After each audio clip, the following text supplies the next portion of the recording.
तुम्हारी मेरी ऐसी कोई लड़ाई हुई ही नहीं है कि मैंने तुम्हें सुनना बंद कर दिया है या तुमने मुझे कहना बंद कर दिया हो। ऐसा कुछ हुआ ही नहीं है।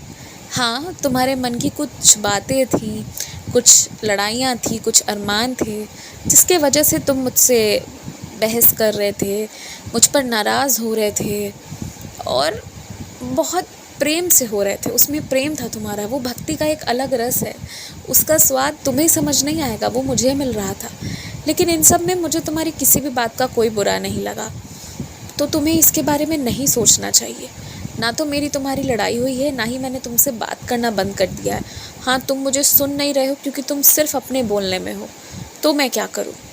तुमने बहुत कुछ बोला, अब चुप रहो और सुनो बस मुझे। चुप रहकर सुनना भी ज़रूरी है। किसी की प्रगति देखकर तुम्हें खुशी होती है और साथ में एक शिक्षा भी मिलती है, लेकिन कुछ लोग ना ईर्ष्यालु भी होते हैं।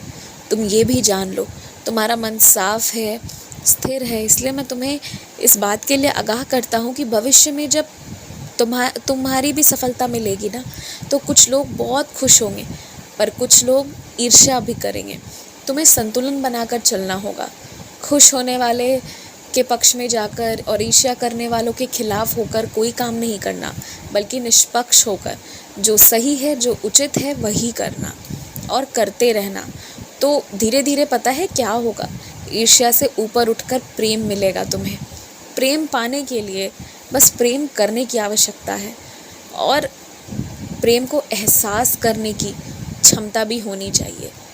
तुम जो पानी पीते हो, जल ग्रहण करते हो, कितने दिन तुम बैठकर एहसास करते हो कि उस जल में कितना प्रेम भरा है। तुम्हारा प्यास मिटता या बूझता नहीं है, बल्कि उसे ग्रहण करने के बाद संतोष प्राप्त होता है। तो कभी जल के प्रेम को एहसास किया है तुमने? नहीं ना। जब इस हद तक जाकर प्रेम को एहसास करोगे ना, तब तुम्हें पता चलेगा कि प्रकृति ने तुम्हारे साथ कुछ गलत नहीं किया है, कुछ भी नहीं। जो होना था वो भूतकाल में हो गया। वर्तमान तो बहुत सुंदर है, बस तुम्हारे मन की सोच है जो तुम्हें परेशान कर रही है। जीवन में हमेशा चीज़ें सही नहीं रहेंगी, कुछ गलत कुछ सही होगा, ये भी तुम्हारी सोच है और तुम्हारी सोच की वजह से ही तुम वर्तमान का जीवन जी रहे हो। एक राज की बात बताऊं मैं तुम्हें, तुम जैसा चाहोगे वैसा होगा, जैसा चाहोगे वैसा होगा, लेकिन तुमने जो चाहना बंद कर दिया है ना आजकल, मुझे इस बात से थोड़ी उदासीनता आ गई है। तो चाहना बंद मत करो, मांगना बंद मत करो।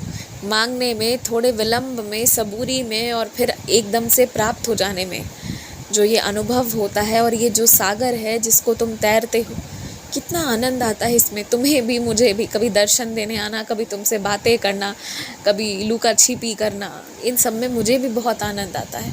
इसलिए तुम इसे बंद मत करो। इच्छा रखना बंद मत करो, इच्छा रखो और विश्वास भी रखो। बस आयुष्मान भवा।